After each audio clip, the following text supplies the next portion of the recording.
Mas me diz aí, o que será que tem a ver açaí com engenharia da computação, software? Sei não, hein? Acho que tem muita coisa a ver, mais do que você imagina. E mais também do que eu imaginava, viu? Porque a conversa aqui nos bastidores foi muito boa. Então esse episódio de hoje está sensacional. Papel, caneta na mão, que viram aulas para você. Posição confortável, cafezinho quente no jeito. E vamos que vamos. Roda a vinheta! Bom dia, boa tarde, boa noite. Seja muito bem-vindo para mais um episódio do nosso querido podcast Agro 2. Para você que está ouvindo aí pelo Spotify ou para você que está assistindo aqui pelo YouTube, obrigado aí pela sua companhia, obrigado pela sua presença. Inclusive açaí. Açaí. Açaí, gente. Coisas que, assim, para quem tá no norte do Brasil, Nordeste, tá acostumado a ouvir sobre Normal. açaí todo dia. Mas e no centro-oeste, no sul do Brasil? Será que tem jeito de plantar açaí? É o que a gente vai saber hoje com o Ricardo Arraes, produtor rural e empresário. Opa. Ricardo, seja muito bem-vindo ao Agro 2. Obrigado, pessoal. Obrigado mesmo por abrir a porta de vocês para essa oportunidade de eu falar um pouquinho da cultura que me trouxe para o agro, como um negócio que realmente eu me encontrei. E como o Pedrão tava falando, né? Tem uma incógnita aí, como é que um cara que veio da computação, que trabalha já há 10 anos na tecnologia, de 2 anos para cá, realmente não consegue mais, assim, dormir sem pensar no agro, né? Mas a gente vai falar sobre isso melhorzinho e falar muito mais sobre o açaí, inclusive sobre essa dúvida de como é que o açaí tá ganhando o Brasil. Pois é, açaí que eu conheço aqui no Centro-Oeste é só aquele quiosquinho do Fast Açaí, né? Mas que eu já ouvi falar que nem é açaí de verdade, né? Chama que vem processo aí agora. Mas vamos lá, deixa eu pegar aqui o currículo do Ricardo, porque o Ricardo tem uma trajetória aí, né, um pouco diferente, né, como ele bem disse aí nessa incógnita aí. Ele é formado em Ciências da Computação na UFPA, né, Universidade Federal do Pará, e trabalha desde 17 anos em uma empresa de tecnologia, que é atualmente sócio, e começou no agro aí no ano de 2020, na boca da pandemia ali? Como é que foi? Rapaz, isso aí foi o seguinte, né, eu cresci, né, muito próximo do meu pai, até hoje a gente é sócio em tudo, na empresa e na nossa fazenda. Não, sou do Pará. Paraense mesmo. Belém, Pará. O meu pai que é maranhense, no caso. Terra boa. Aí, muito show. Aí o que acontece? A gente vivia já conversando, né, sobre fazer aquela diversificação de renda, né, procurar outros negócios e tudo mais, né, pra gente também ter um outro negócio paralelo. Sempre se deu muito bem em trabalho, sempre trabalhamos bem junto, em equipe. Então aí a pandemia, na verdade, acelerou esse processo. Né, eu já trabalho junto desde os 17 anos com ele, né? Eu nem tinha entrar na faculdade, a gente já trabalhava na empresa. Então, com essa pandemia a gente viu o pânico que foi, né? O caos que foi. E a gente viu, bom, agora a gente tem que botar em prática o que a gente sempre conversou, que a gente sempre viajou muito de carro e passava e era uma das nossas conversas era comprar uma terrinha, fazer alguma coisa. E o foco sempre foi o açaí, sempre. Desde o começo, nunca nem pelejamos outra coisa, foi sempre o açaí. E como surgiu essa ideia, sempre o açaí? Porque na nossa região o açaí, ele tava assim, a gente vê muitos plantios de açaí na nossa região, é muito comum, né? Todo mundo que tem praticamente uma terrinha, uma chacrinha, uma coisa assim, tem uns pezinhos nativos lá e expandiu para virar um negócio, alguma coisa a mais, porque, como eu vou mostrar para vocês daqui a pouco, né? O açaí hoje tem uma facilidade muito grande, o pessoal vai buscar, vai atrás e procura, e as indústrias vão atrás, aumentou muito o número de indústrias que processam açaí, então esse negócio ficou muito atrativo. Então, todo mundo que tinha uma terrinha foi lá plantar seu açaí. Então, isso chamou a nossa atenção, que a gente já estava ligado nisso aí, né? E aí, bom, acho que agora é o momento. Não tem um momento melhor do que esse, né? Boa. Aquela questão que a urgência faz a oportunidade, né? Então, a gente chegou lá e fomos para cima. E aí, começamos a procurar terra, e rodava, e a gente tinha um limitante. A gente queria algo próximo da nossa região de Belém, né? Porque por questão da questão de índice pluviométrico, né? Que tem mais chuva na nossa região. Então, a gente tinha esse limitante, tinha que procurar terra próxima, terra boa que se encaixasse no que a gente precisava. Achamos e compramos, e no outro dia a gente já estava lá suando na terra, suando no sol quente. E como que foi o início do plantio, assim? Quantos pés vocês começaram? Como que foram esses testes, né? Isso é uma pergunta interessante e é uma das coisas que eu, assim, provavelmente tem gente que também está começando no agronegócio e procura esse podcast para escutar, né? Uma referência e procura para escutar. Então, como começou? Eu, meu pai e um funcionário. 3 pessoas. E a gente decidiu plantar, de uma vez só, 15 hectares de açaí. 15 hectares? Sem nenhuma experiência. Só os 3? Só os 3. Começou Gente, pequeno. Sem nenhuma experiência. Quando você falou que era trabalho pesado, é pesado mesmo. 3 pessoas. Aí, beleza, começamos, né, a produzir as mudas. Fizemos um viveirinho lá nosso, todo no padrão. Isso aí no nosso Instagram, no nosso YouTube, eu mostro desde o início tudo, mostrando as estacas fincadas, o plástico esticado. Então, tá tudo lá detalhado. Só um parênteses. Como é que chama o canal? É A Fazenda Imperial. A Fazenda Tudo. Imperial. A Fazenda Imperial. Boa. Segue lá, hein? Por favor, pra ajudar a gente aqui. Aí, começamos a ver, né? Mas, assim, tudo pra gente, como a gente escuta de agronegócio, a gente sempre pensa muito no agronegócio tecnificado, né? Pô, aqueles processos já todo direitinho, organizado. E quando a gente entrou no açaí, que é uma coisa que eu tava falando até nos bastidores aqui, essa falta de informação gerou uma ingenuidade pra gente, né? Que a gente chegou lá e... Pô, acho que fazer 15 hectares, né? A gente olha no mapa, assim, a gente escuta o pessoal falar de 1.000 hectares de soja, 1.000 hectares de alguma coisa. 15 hectares deve ser tranquilo. Cara... Vocês miraram alto, né? Foi, tipo, não, sem saber. Esse 1.000 hectares não, é... sem saber. Só pra você que tá assistindo aqui, que tá ouvindo, pra ter noção, 1 hectare é mais ou menos o tamanho de um campo de futebol, que equivale a 10 mil metros quadrados. Então, 15 campos. Ele começou plantando 15 mil campos. Não, 15 campos de futebol, ou equivalente a 150 mil metros quadrados. É chão. É muita coisa. chão, cara. E aí, beleza, fomos começando, produzindo nossas mudas. Nós tivemos um resultado muito bom na produção de mudas, porque a gente sempre foi muito detalhista com as coisas. A gente sempre, cada etapinha, a gente dava o máximo possível para aquilo ficar 100%. Só que a gente começou a perceber, esse negócio não é tão fácil como era, não. Quando foi pro campo, que é aquele negócio de ficar cocado, uma a uma, né? Plantando fruticultura, normalmente o cara tem que ficar cocadinho lá, Manual, né? planta, bate a mesmo. terra, vai andando, leva na carroça, tudo mais. Aí, cara, começamos com esses 15 hectares e foi suado Quantos mesmo. dias demorou? Curiosidade, Nossa. gente, aqui, só pra saber, a título de curiosidade, quantos dias vocês demoraram? Nossa, pra fazer esses 15 assim, o viveiro, a gente passou de um ciclo de mudas, porque a gente fez alguns ciclos diferentes, fez 3 ciclos de produção de muda, né? Os 2 primeiros levaram de 8 a 9 meses, no viveiro somente, tá? Só o trato da muda. Qual que é o espaçamento de plantio? A gente usa 5,5 por 5,5 em triângulos equiláteros, né? Aquele esquema que uma linha depende da outra, né? Para não sombrear. E mal lhe pergunte, assim, porque eu sou engenheiro agrônomo, né, de formação, então tenho um pouco de experiência na agricultura, mas mais focado na parte de commodity, né? E também de HF, hortifruta e tal. Não da parte de açaí, porque acaba que a universidade também direciona um pouco, né? De acordo com a região e tal. Então eu confesso para você que eu nunca estudei açaí, né, dentro da universidade. Então eu sei que é uma palmeira, né? Da família das palmeiras.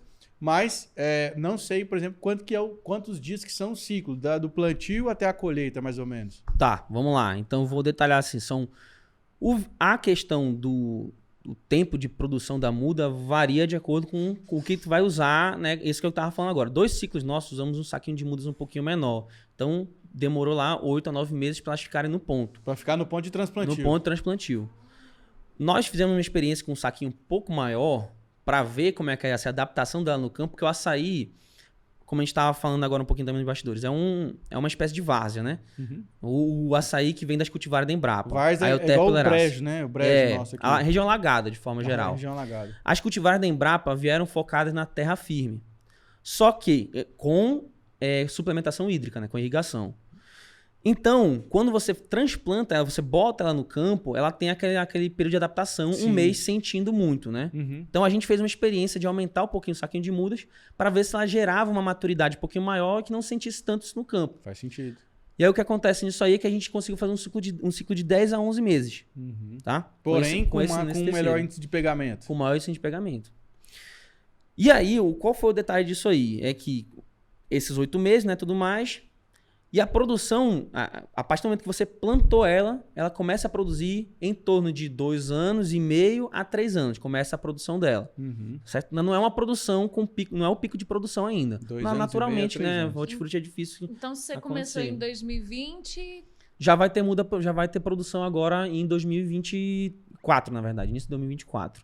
É o que a gente espera. E aí e essa árvore ela fica produzindo por quanto tempo? Você colheu ela depois que colheu, acabou ela? Isso aí, na verdade, o que acontece? O açaí, ele tem a diferença do manejo, né? Vou voltar um pouquinho só sobre o espaçamento. Só para ter uma noção do espaçamento, né, que a gente estava falando agora, o nosso é de 5,5 por 5,5. De onde a gente tirou isso aí? A gente não tirou isso da documentação da Embrapa. Porque hoje a gente está limitado muito às documentações da Embrapa, realmente. O que eu falo aqui é coisa que eu vou lá no repositório da Embrapa, vou atrás, busco, leio e tudo mais, e a gente vai experimentando. Então, o que diz as sugestões da Embrapa na recomendação dela de plantio? Espaço de 3x3, ou se não estou enganado, de 4x4, né? Sem ter nenhuma ligação com triângulos equilaterais, nada. Linhas normais, padrão orientado. Linha em rua. Né? Só que aí, falando com engenheiros agrônomos da nossa região, inclusive um abraço para o nosso engenheiro Éder, que ele acompanha a gente no nosso plantio, né? Ele passou para a gente uma ideia de fazer isso de 5,5 por 5,5, porque a gente poderia ter mais pés por hectare, trabalhar com perfilhos também, que é uma característica muito interessante, e não ter sombreamento. Então, tem vários esquemas. Hoje já tem gente plantando de 3 por 1,5, 3 por 2, usando um espaçamento mais assimétrico. Não é regra, tá? O nosso 5,5 por 5,5, ele levou a gente a essa questão do sombreamento, de ter esse manejo. O que ele força a gente sobre a questão de produtividade do açaí? Porque ele acaba forçando a gente a isso. Se eu fizesse um de 3x3, normalmente se planta um único pé. E aí, ou seja, a partir do momento que ele chega numa altura que para mim se torna financeiramente inviável manter aquele pé, porque ele vai continuar produzindo, se não mexer no açaí, ele produz por 30 anos assim tranquilamente. Ô, louco. Só que ele vai crescendo. Crescendo. E hoje a colheita do açaí é praticamente toda artesanal. Então tu não depende muito de peconheiros, que sobem no pé do açaí, pega ele, baixa e, enfim, faz a colheita lá. E esses peconheiros, isso foi se adaptando ao longo do tempo. Agora tem muitos peconheiros que cobram percentual sobre o que ele coletou no dia. Entendi. E isso chega a 25% até em algumas regiões. É mesmo. Dependendo da altura do açaí também. Entendi. E hoje, qual que é a principal maneira de escoamento dessa produção? Você falou, é mais para o cliente final, para feiras, para indústrias? Cara, hoje isso é engraçado, porque assim, até pouco tempo, o principal era o quê? Era a gente ter as lojinhas batedoras de açaí regionais. Faz a colheita, ou então a pessoa vai lá no Ver o Peso, que é o nosso comércio lá, famoso de Belém, que tem a feira do açaí, compra o açaí e leva para sua lojinha, bater o açaí na hora para a pessoa poder levar para casa. Aí fazer um tacacá no tucupi lá. Botar um peixinho, camarão lá. Eu conheço lá a Estação das Docas lá. Famosa. Aí, essa era vamos dizer assim, a principal forma de escoar essa produção, né? Só que isso aí foi ganhando o Brasil, né? O açaí foi chegando pro Sudeste. Aqui em Goiânia não tem uma esquina que a gente não vê um pão de açaí, ou pelo menos não passa de 2 sem uma. Mas o açaí aqui é de verdade? É. Eu falo pra você porque eu nunca comi o açaí mesmo, assim... O puro eu também nunca experimentei. Aquele puro. A minha irmã mora em Belém e ela fala que é totalmente diferente do açaí de lá quando aqui. Tanto é que ela falou assim, você vir aqui, se for comer o açaí, você vai devagar, porque é forte... E quem não tá acostumado sente a pancada. Qual que é esse sabor do açaí? Porque assim, eu nunca comi o açaí o de verdade. Lá in natura, né? O in natura. Mas assim, eu já vi aqui de pessoas que conhecem Maranhão, Pará, enfim. É bem mais escuro, que eu notei, comparado ao que a gente come aqui. Não sei se é por conta das coisas que acrescentam. Mas o que caracteriza esse açaí pra falar assim, é puro? O açaí, o que acontece? Hoje, a gente vai provar um açaí fora do Pará, ou então, na verdade, fora da região amazônica, de forma geral. Porque tem muito açaí no Amazonas, no Acre, no Macapá, no Amapá, enfim. Então, esse açaí batido na hora, ele é muito amargo. Muito amargo, sabe? Na hora ali mesmo. Na hora ali mesmo, ele é muito amargo. A polpa, não tem nada a ver. Mesmo. É polpa, só que ele vem com uma mistura de água, né? Ele vem com um percentual de água que aí define se ele é um açaí fino, grosso ou médio, que a gente chama. Hoje o apelo comercial maior é pro médio, que tem um percentual lá mediano. O grosso é aquele que tu bota, tem uma tigelinha, bota a colher e a colher fica lá em pé. Da polpa. tá? Misturado já tem um De tão percentual grossa que é. de água adicionado. Mas é bem amargo, bem diferente do que a gente prova aqui. Mas isso aqui é o seguinte, tem um pouco a questão cultural que foi se pegando ao longo do tempo, mas existe um fator que o açaí ele é altamente perecível. Altamente perecível. É aquele alimento que congelado ele dura assim 72 horas. Tá? É mesmo? Então, in natura, assim, normalmente não passa de 2 dias. Se Nossa, a pessoa tem que muito congelar em casa, rápido. mas quando ela congela em casa, já não fica aquele negócio gostoso, sabe? Não fica É um do que a desafio, gente hein? quer. Então é uma dificuldade enorme de logística. Então, por questão... Hoje a gente já tem outras formas de beneficiamento e formas também de congelamento que melhoraram isso, certo? Só que até um tempo atrás não tinha. Então, não era por questão só cultural, era uma impossibilidade que as outras pessoas tinham de realmente provar o açaí que a gente tem na nossa região. É impossível, né? Tinha que congelar e quando você congela, ele já perde algumas características que a gente acha muito atrativo, tá? E aí entrou a questão cultural, foi levando o açaí dessa forma como dava, foram colocando mais coisas no açaí, que a gente diz que é até uma heresia ficar botando morango, banana, não sei o quê. Guaraná. A gente já viu aqui, a gente vê isso aí no Pará, a gente fica aterrorizado com isso aí. Lá tem uma dúvida que Tem, todo porque já mundo chegou. quer saber. Já chegou lá? Já, o Kiberi já tem pra lá, já chegou Não, mas muita gente pra lá. uma granola é justo, né? Pelo menos é A mais gente, sadia. assim, tradição nossa é no máximo farinha de tapioca ou uma farinha mesmo baguda que a gente chama de Bragança, que é farinha mesmo, Farinha. para farofa. Quebra-dente mesmo, É. aquela de puba. Isso, É tipo, essa mesmo. É puba?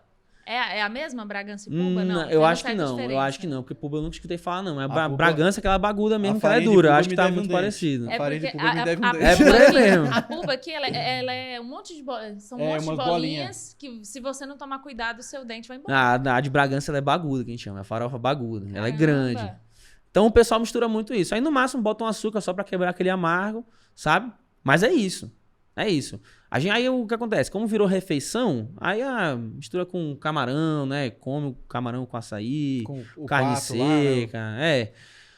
Então, existe essa impossibilidade, só que foi virando algo tradicional, algo cultural. Tanto é que já bateu e voltou. Já veio pra cá pra gente, lá pro Pará, no caso, o açaí que vocês tomam aqui. E também tem um apelo muito bom, o pessoal gosta bastante mesmo. Posso fazer uma comparação? Porque ele falou que já chegou o açaí do Sudeste e Centro-Oeste, o estilo que a gente come, doce, com um monte de parafernália, com perdão da palavra, que é gostoso. Você gosta, Claro. Pedro? Assim, É eu não sou muito de doce, entendeu? Eu Assim, de também comer não doce. sou, mas assim, um açaizinho assim, com uma granola e um morango azedo, eu gosto. E aí, eu acho que é uma ironia, porque chegou lá o nosso, que não seria o puro e o verdadeiro, mas pra gente aqui fica difícil chegar, porque o doce, o nosso que vai pra lá, demora, né? Essa questão de perder, porque acrescenta outras coisas. Quebrou uma barreira cultural nossa, né? Quebrou uma tradição de anos. Chegou e trouxe uma barreira cultural nossa. E Então, a gente tá desguarnecido aqui do açaí Ô, puro. Ricardo, levanta só um pouquinho seu microfone aqui, tá batendo na mesa e tá dando um ecozinho ali no... pronto. no Melhorou aí. agora aqui? Boa, melhorou aí, Rui? Ficou bom. Opa. Show de bola. Então, isso é engraçado, mas assim, isso entra numa questão interessante que é bom o pessoal entender, que é uma coisa que eu, inclusive, foi uma coisa recente que eu estudei, passei na nossa live que tem um tempo que eu fiz, deve ter umas 2 semanas, mais ou menos. A cadeia do açaí. 95% da produção do açaí é no Pará. 95% da produção. Só no estado do Só Pará. no estado do Pará. Uns 4% é no Amazonas. E o terceiro lugar, que já, assim, em percentual é muito pequeno, mas tá ganhando notoriedade, já é na Bahia. Tá chegando pra cá, a produção, inclusive, do açaí.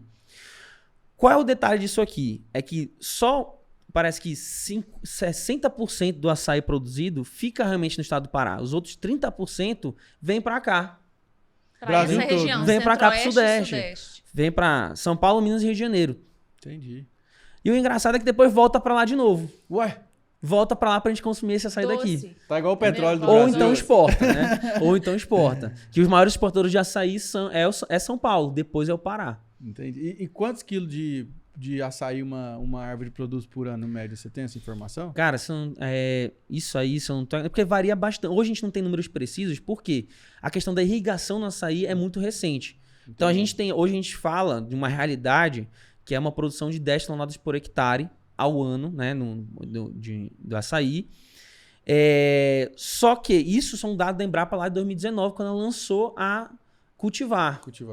Certo? E aí depois lá vieram todos esses melhoramentos em questão de irrigação, né? Enfim, de espaçamento, sombreamento, que o açaí precisa bastante de luz. Tecnologia mesmo, né? Então hoje a gente já tem relatos de produtores que conseguem bater seus 18 toneladas por hectare.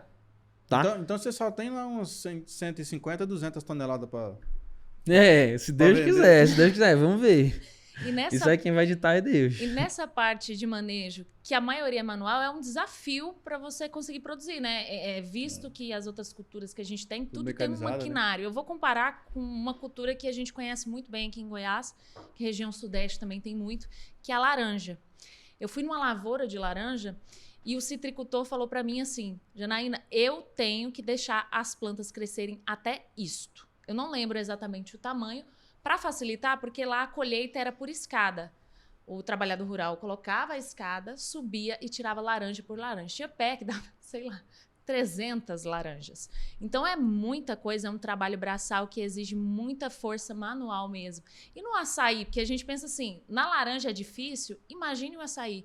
Como fazer essa técnica manual render para ela ser comercial? Olha, isso aí, hoje, com todo esse desenvolvimento da Embrapa, que o açaí a produção de açaí, em questão de plantio, realmente está se expandindo muito, já surgiram algumas ferramentas que até hoje têm baixa aceitação. Por quê? Porque é o seguinte, quando o peconheiro sobe lá... É o peconheiro. É o cara que ele bota uma ferramenta que ele chama que é a peconha no pé dele, que é um saquinho enrolado. E vai igual um macaco, né? E vai igual um macaco. Ele sobe assim, tipo assim, né? Ele agarra o tronco com a mão e o pé ele vai fazendo apoio para ele se impulsionar, né? Isso ele sobe, antes de você explicar como que funciona, qual que é a altura comercial do açaí? Olha, o açaí hoje da Embrapa ele é precoce. Ele foi desenvolvido com a característica de precocidade. Então, por isso que ele produz com uns 3 anos e tudo mais. Então, ele dá normalmente com uma altura de uns 3 metros, 2 metros, alguma coisinha. Mas muito alto, né? baixinho. É baixinho, né? Não, em comparação com os outros é alto, mas pra subir, sei lá. Não, esse aí é muito bom, porque a gente consegue ter um rendimento muito melhor da questão artesanal, né? Mais rápido, né? Muito mais rápido a colheita. Bom que também o peconheiro já fica com o cardio feito do dia ali, né? O cara lá ele tá em forma, tem que estar. Tem que ser levinho, né? Tem que ser levinho, porque tem uns lá que ele vai subir que o negócio enverga, meu irmão, né? aí... Tá. Aí o cara sua. E a irrigação hoje do açaí, que você falou que é uma novidade, eu imagino que deve ser mais gotejamento, né? Porque a aspersão cara, é engraçado que não faz sentido. O que acontece? Tem aspersão também? Tem. E na verdade a aspersão é mais utilizado. A gente usa gotejamento. Nós usamos gotejamento. Mas isso é que eu tô falando pra vocês que... Microaspersão, então. Microaspersão também. Existem os dois. Hoje, falando assim, mais recentemente... O mais usado é a microaspersão. Porque é baixinha, né? Baixinho, tem uma vazão muito boa. Tem uma vazão muito boa, né? Que o açaí precisa, assim... A Embrapa indica, né? Através de uma documentação que ela lançou no BRS Pai d'Égua, que a partir do 5º ano, por pé, o açaí precisa de 100 litros de água ao dia. Uhum. Certo? Isso no solo argiloso, arenoso ou médio? Isso no solo... o solo da nossa região, normalmente, ele vai ser um solo mais... médio arenoso, né? Uhum. Médio arenoso. O nosso, inclusive, ele é médio arenoso também. Então, uma drenagem muito boa, enfim. Então, a microaspersão é muito usada. Tem muita gente que ainda usa por conta de tradição, de muito tempo de plantio, usa a aspersão, né? Isso é porque é o seguinte, existe é uma coisa que eu até não sei responder muito bem, mas acho que o Pedro pode me ajudar com isso, que é o seguinte... O açaí tem uma raiz muito superficial, ela se expande muito, o raio dela é muito grande. Então, qual é a lógica por trás dos produtores de usar a aspersão? É que ele alcança todo o raio da raiz. Uhum. Tá? Então, quanto mais ele vai se expandindo, ele mais vai jogando, enfim. E aí o que acontece? Aí a resistência de usar gotejamento ou a microaspersão por longo período de tempo é porque assume-se que ele não vai atingir o raio todo das raízes, né? Que ela se expande bastante. Isso é o que acontece. A gente percebe que no nosso solo, quando a gente usa o gotejamento, ela entranha bem no solo e a gente tem um bom resultado com relação a isso. E com gasto menor de água. Com gasto menor de água. Que seria Não. aquele 1/3 que você disse. Exatamente. Isso aí tem produtores que largaram a microaspersão, ou seja, quebraram esse dito de 100 litros por pé para 30 litros por pé ao dia. Então o cara teve aí além da boa eficiência aí da irrigação em si, teve também uma economia muito grande de energia, né? Nossa região está absurdamente caro fazer poço, normalmente vai ter que trazer alguma coisa de fora, então sai realmente muito caro para nossa região fazer todos os projetos de irrigação. O cara tendo esse tipo de respaldo, de experiência, que é uma coisa que a gente está tentando colocar em prática, e mostrar que o gotejamento dá muito certo, tem dado muito resultado para a gente. Isso aí salva o projeto de um agricultor, porque se ele não tiver irrigação, ele não consegue quebrar um dos maiores desafios do açaí, que é a sazonalidade. Né? O preço do açaí chega a variar 200% ao longo do ano. Né? Entre safra e entre safra. Entre safra. É bem-vindo, é igual o mundo da horta, do mesmo jeito. Então, o que acontece? A produção do açaí na safra, sem irrigação, chega assim a 80%, 70%. Tá? Então, o cara vai ter um retorno dele, vai deixar muito dinheiro na mesa, na verdade, no final das contas. Né? Então, quando ele começa com a irrigação, ele consegue equilibrar isso.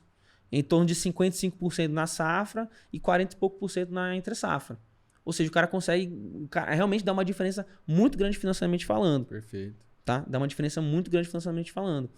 Então, esse desafio que ele tem de ter que implantar uma irrigação, que hoje realmente não está barato fazer isso, é um diferencial para o sucesso do projeto dele de forma geral. Depende de água, depende da irrigação.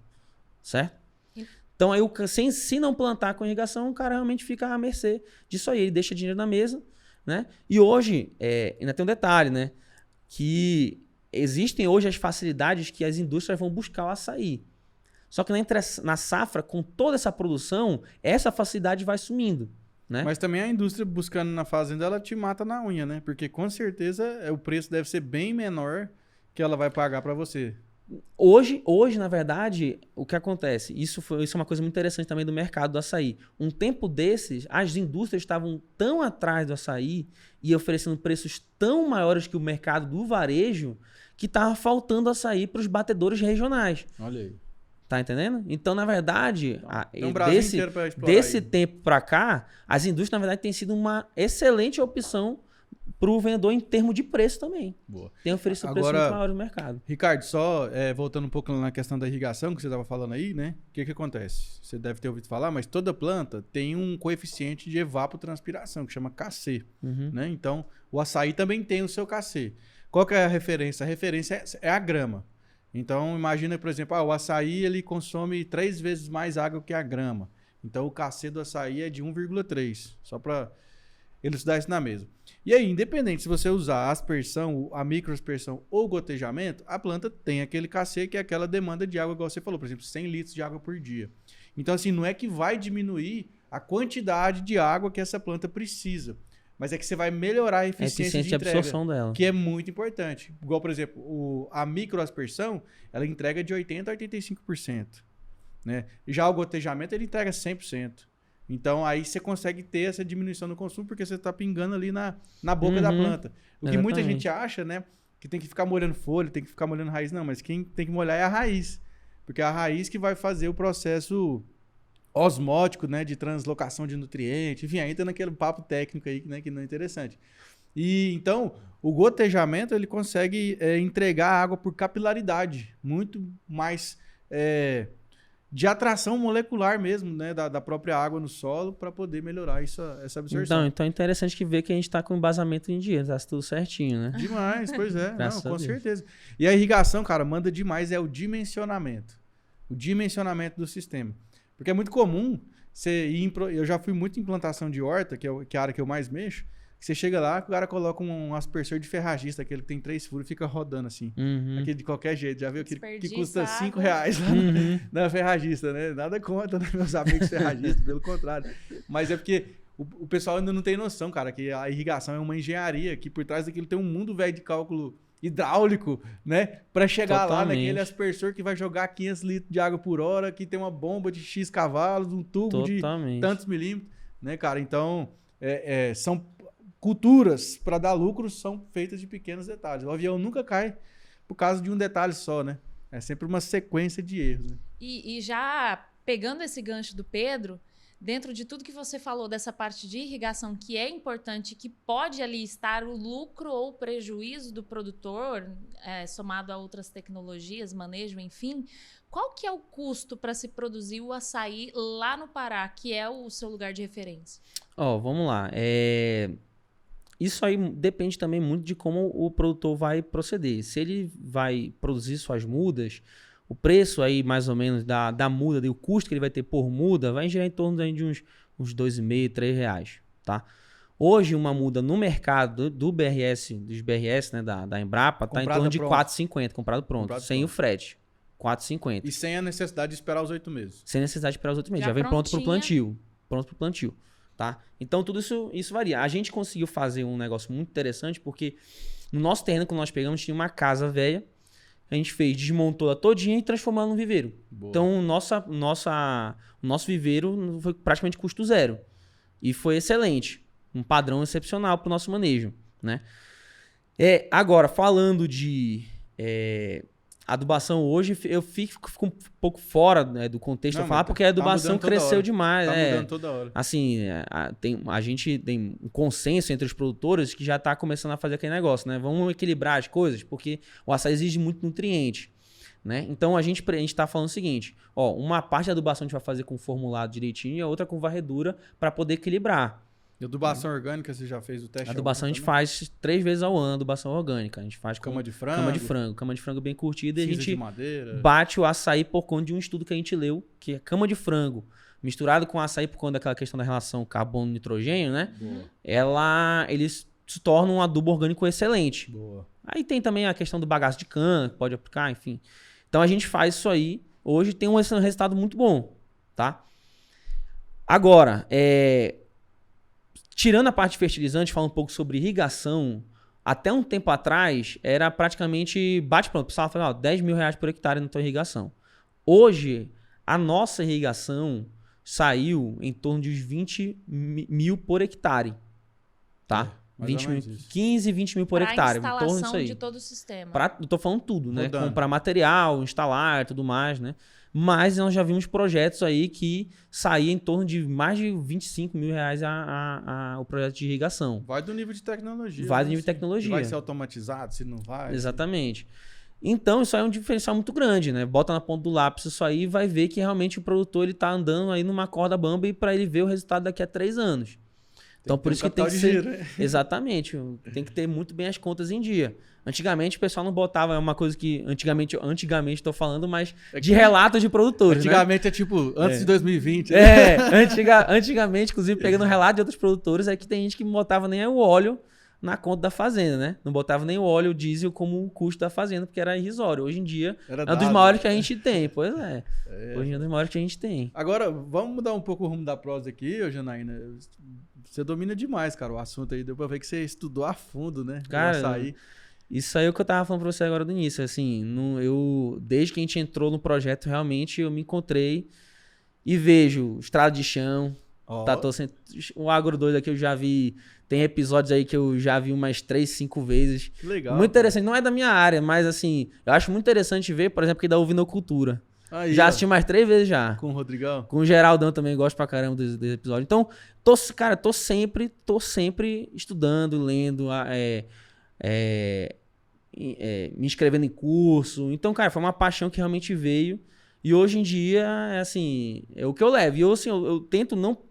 Porque a pessoa logo associa hoje em dia, alguém que dá a cara na TV ou dá a cara no YouTube, seja lá onde, associa já que ele é uma autoridade no assunto, né? Só que, na verdade, eu tento passar uma imagem de que eu sou um experimentador disso aí, né? Eu sou um cara que eu leio e tento traduzir isso aí de forma que um produtor vai entender. Porque Boa. Eu sei que quando a gente começou, eu li aquilo lá, rapaz, que diabo que é? Por que o NPK é 20-20-20? Que diabo é isso? Por que eu preciso de macronutriente?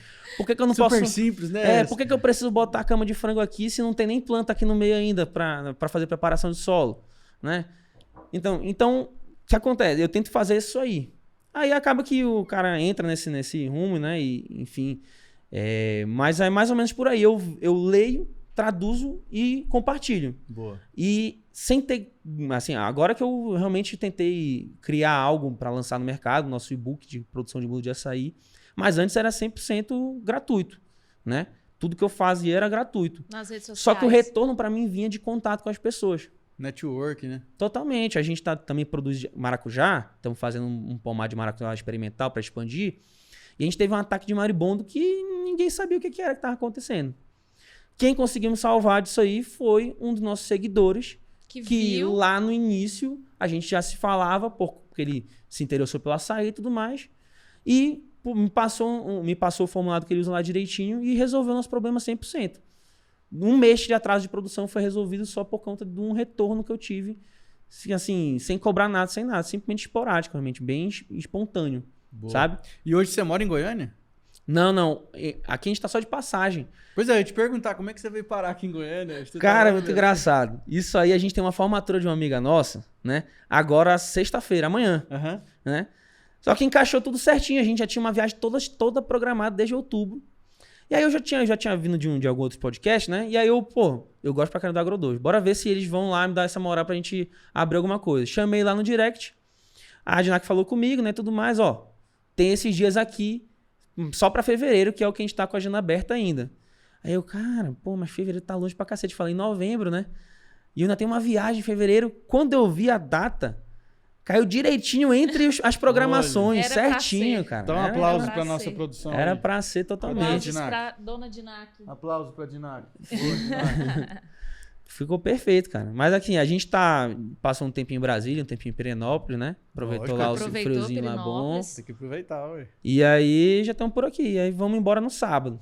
E essa parte, assim, da sua relação com Goiás, eu fiquei sabendo que antes de você até falou pra gente antes da gente começar, que teve uma certa relação com a rota de fruticultura que o governo de Goiás e parceiros está montando aqui para fomentar mesmo a fruticultura em Goiás, que não é as culturas principais que nós temos, mas que em Goiás se planta tudo, maçã, uva, caju, manga, se for falar Vinícola, aqui laranja, tem vinícola, tudo. Inclusive, a gente visitou uma perto de Pirenópolis. Ó, bacana. Gostou? Mas excelente, muito bom mesmo. E dessa parte, assim, a ideia é trazer o açaí para o Centro-Oeste?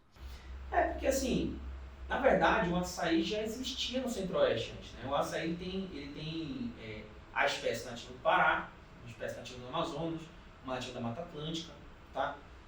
E, assim, bom tempo atrás, não tinha essa apreciação pelo fruto, né? Tinha apreciação pelo palmito.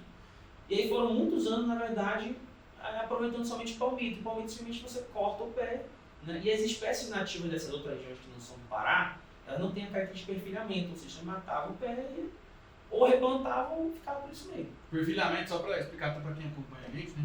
Igual banana, né? Que tem uns rebentos. Exatamente. Ela vai soltando, ela vai andando, né? Vai soltando ali um ramo filhote que isso que vai crescendo, vai multiplicando. Exatamente. Então, e o açaí tem um potencial muito alto. Ele, com menos de um ano, nós temos espécies que foram plantadas que em menos de um ano já estão perfilhando.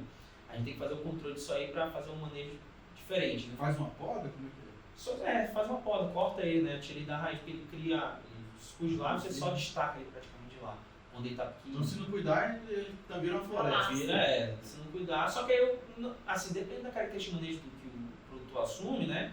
Ele pode ou não deixar perfilhar, ele fica a critério. A gente deixa perfilhar. Né? Tem gente que simplesmente deixa a rodo, vai perfilhar, que não tem para perfilhar. E hoje os 15 hectares estão plantados, você já começou a colher? Já? Ainda não, vamos começar a colher agora em 2024. 2024. Então, quando rolar a colheita lá, você tem que... Pode ser antes, né? Pode ser antes. Vamos ver como é que vai responder. Porque, como depende muito de água, né? E a nossa irrigação é totalmente pronta, as adubações em dia, a gente tem tido um resultado muito grande, muito bom, com esse nosso sistema de plantio. Né? Todo mundo olha para o nosso açaí com um ano plantado e assim, meu Deus, tá muito avançado. Porque realmente a gente pegou uma etapa muito boa de chuva para fazer nosso plantio, então ele pegou uma fase assim de média de 16 milímetros de chuva ao dia do mês. Caramba, por 4 meses, 5 meses, entendeu? São Pedro que ligou. Então a irrigação ficou pronta, a gente já consegue manter, então ele teve um impacto, sabe, muito forte nisso aí.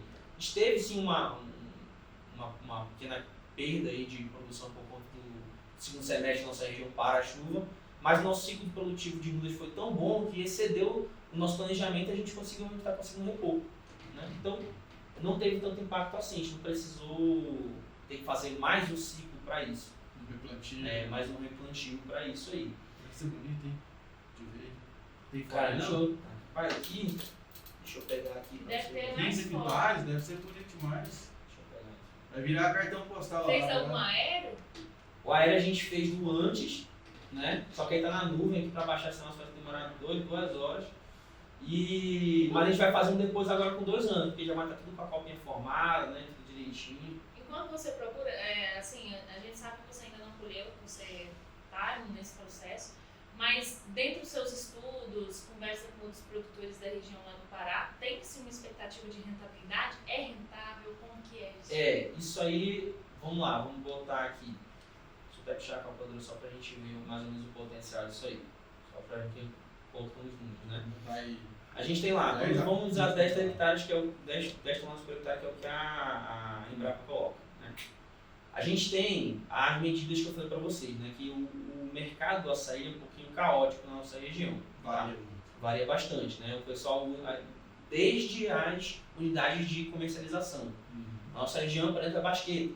Aí diz assim, basqueta é o quê? 2 latas. 2 latas. Quantos quilos cada lata? 12 quilos cada lata é 14 quilos. 14 quilos. Uma basqueta, 28 quilos. Né? Aí a rasa aumenta, enfim. Então tem toda essa variação e quando a gente vai negociar um negócio engraçado. Você tem quanta lata? Tem uma basqueta. Enfim. Então vamos pegar a lata que é a unidade básica, né? 14 quilos. Vamos lá. Então aí a gente vai ter aqui, né? 715 latas. 715 latas. 715 latas nesses 10 toneladas por hectare. Né? Aí 1 hectare. Em 1 hectare. 715 latas. Ao ano, né? Ao ano. Né? E aí a gente bota o seguinte, o preço da lata hoje, ele varia bastante. A gente vai pegar uma média. Fica de R$45 uma lata a R$65. A gente vai botar uns... É muito barato. A gente bota em 55. Entendeu? Opa, peraí que eu acabei errando aqui no negócio. 715 vezes 35. Deixa eu botar. 55. 35 mil. Isso, por hectare assim mesmo. Entendeu? 40 mil. Isso. E aí o que acontece? Isso aí eu estou vendendo fruto, assim, indo buscar o fruto para mim, né? Isso por hectare, certo? Qual é a diferença disso aqui? É que uma lata rende em torno de 10 litros, tá? Em torno de 10 litros. Aí depende também da média. A gente vai usar o médio, o açaí médio, que é o que tem um apelo comercial maior, né? Então, 10 litros disso aí, 1 litro de açaí hoje está R$30. Então, tu praticamente multiplica por 2 essa conta aí. Nossa. Quanto vai pro varejo, quanto vai só bater teu açaí pro ponto. Depende da época que você vai vender, claramente. Depende da época que você vai vender. A gente pegou uma média aqui ao longo do ano, mas se tem 50% de um, 50% de dois, acaba sendo essa média realmente que a gente vai usar. Né? Mas aí... O custo seria quantos por cento? Seria esse valor aí mais ou menos? O custo disso aqui é difícil contabilizar por conta da irrigação. Aí tem o peconheiro lá que chega a ter a comissão de até 25%. Mas isso aí é quando é o que acontece. Quando ele tem 25%, é aquele açaizeiro que a gente chama nativo. Que o açaí já está com aqueles lá que ele vai subir e o açaí enverga. Muito alto. Que não é assim, digamos, a finalidade comercial igual o seu. Não. É aquele que assim, o produtor já tinha na sua chácara, né, alguma coisa, e ele aproveitou aquilo lá. Aproveitou aquele terreno que ele tinha já nativo, já produzindo, para ter aquilo lá. Quando a gente vai falar de açaí com apelo comercial, para produção realmente comercial, a gente fala de um açaí que, assim, com os seus 10, 12 anos a gente corta e não chega a esses 10 metros assim, não.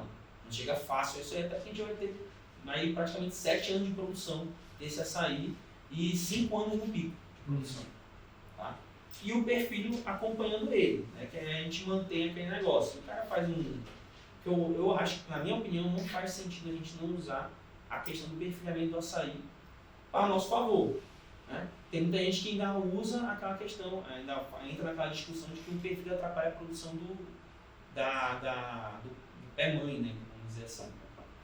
Só que a verdade é o seguinte, mas essa produção do perfil daqui a um tempo não vai compensar esse impacto?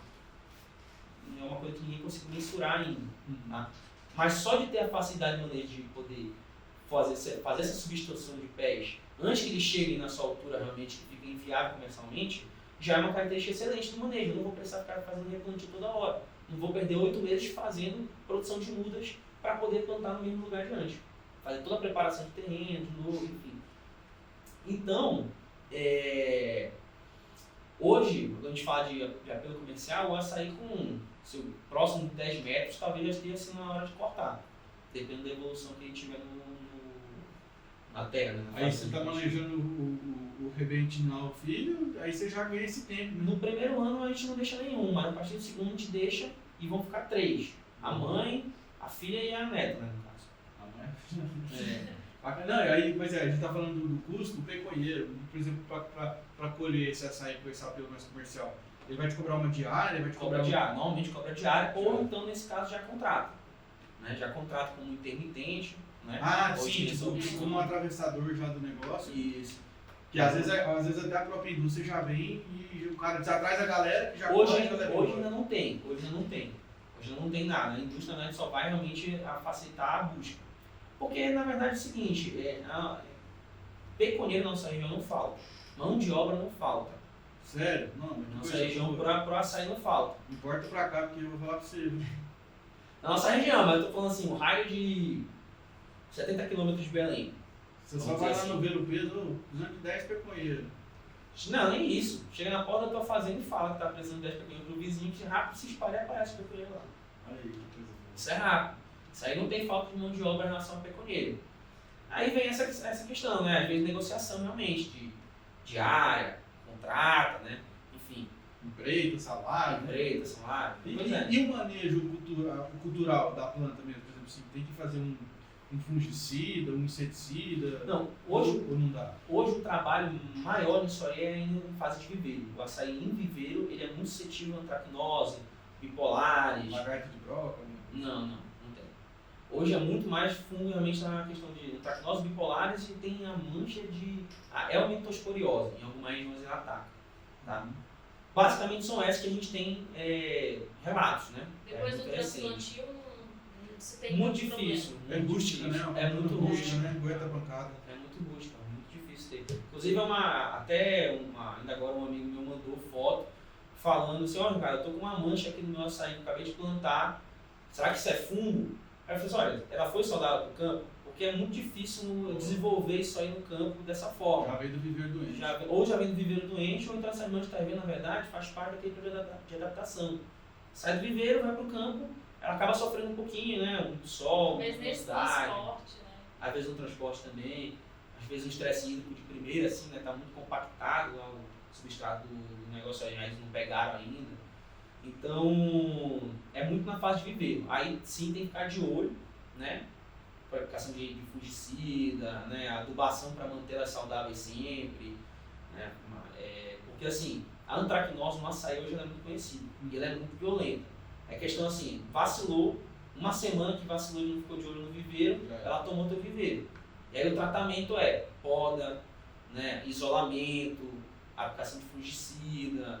Então atrasa aí o teu viveiro em 2, 3 meses. Isso. Nossa, é melhor prevenir mesmo, né? Tá entendendo? Que remediar. E seu pai, porque você não trouxe ele? Meu pai tá em Belém, né? Tá acompanhando lá. Alguém tem que cuidar da loja. Vai ficar de olho lá. Né? Saiu e fica o outro, né? Nessa parte de você fazer todos esses testes, esses estudos, acaba que você se torna uma certa referência para as pessoas pedirem conselhos ou querer saber mais sobre o assunto. Foi aí que você enxergou a oportunidade de criar conteúdos de educação sobre o assunto? Totalmente. Muito veio eu identifiquei essa oportunidade da minha dificuldade, né? Eu vi que eu não tinha para quem recorrer. A gente olhava um negócio daquele lá e a gente ficava sempre à mercê também muito da disponibilidade dos engenheiros agrônomos na nossa região. E a nossa região assim, é muito disputada para engenheiro agrônomo, né? Por conta da UFPA, por conta da UFRA, né? Universidade Rural da Amazônia lá, enfim. Então é muito disputado. A gente tem uma sorte muito grande que a gente encontrou parceiros logo muito cedo, né? Que é a Amazon Flora, uma empresa que desenvolve, ela é credenciada para vender as sementes da Embrapa, né? Na região norte. Então já fizemos parceria desde aí, conversando muito e tudo mais. Só que de qualquer forma, a gente, um produtor, ainda mais um pequeno produtor, ele tem que buscar tudo por si. Não tem como. ele tá lá olhando aquilo lá, ele tem que entender o que é melhor para ele, o que não é. Tem que ajustar. Teste, né, cara? É muito de teste, isso aí que você faz é sensacional. Ele tem que ajustar aquilo lá para a realidade dele. E eu vi que realmente não tinha outra pessoa, não tinha para quem recolher. Então, vou fazer o seguinte, o que eu experimentar aqui, eu vou compartilhar. Querendo ou não, eu não tô... Aquele negócio aqui, a gente entra muita vez naquela síndrome do impostor, né? De achar que a gente realmente não tá, realmente... não tem realmente aquela... Que agregar. Vamos dizer assim... Que não pode não fazer só isso, agregar, não pode fazer não pode falar isso. essa limitação. Eu não sou agrônomo, eu não sou agrônomo, eu tô há pouco tempo no ramo, enfim. Isso é coisa do passado já.